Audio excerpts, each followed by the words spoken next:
Welcome back to the IBFP. Here's your host, Boxing New. Jose Benavidez Sr. is an overrated trainer, and look, let's break it down honestly and objectively as possible.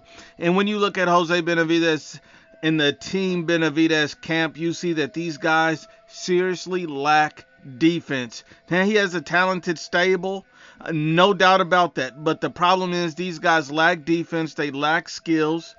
And you can get away with that against some fighters, against some fights. But at the end of the day, when you face the top, the cream of the crop, the elite fighters, the best in the divisions, you will have massive problems and likely to suffer devastating losses if those things are not corrected. So while that, he may have had some success as a trainer, the guy is vastly overrated. His team and his camp do not develop their fighters appropriately with skills and defense. And this is what I mean. You look at El Rayo, Jose Valenzuela. The guy has suffered 2 losses under Jose Benavidez Sr.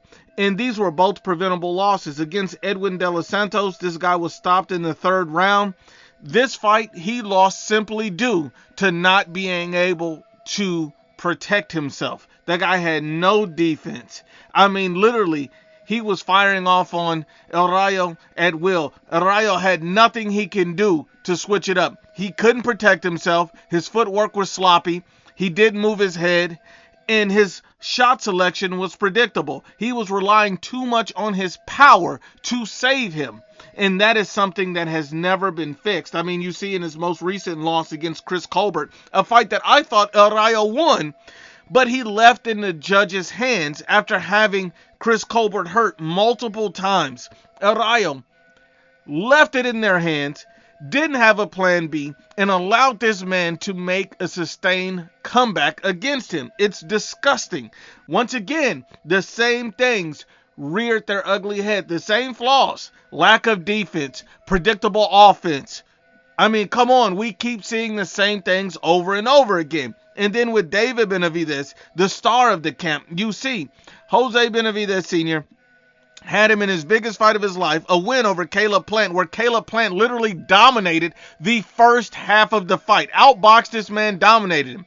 Then the second half, David Benavidez took over and won. And the reason why he took over and won is simply because Caleb Plant slowed down like he always does in big fights. Caleb Plant has been known to slow down and gas out in big fights, and that's exactly what happened, and David Benavidez took over. So I give all credit to David for finishing the fight. But at the end of the day, what happens when you move up and you fight the elite fighters, the cream of the crop? You're not going to be able to lose an entire half of the fight and then hope that these guys gas out. Against a guy like Canelo Alvarez, you can't fight that guy with no defense, no skills, predictable offense, and sloppy footwork. Canelo Alvarez will literally pick David Benavidez apart.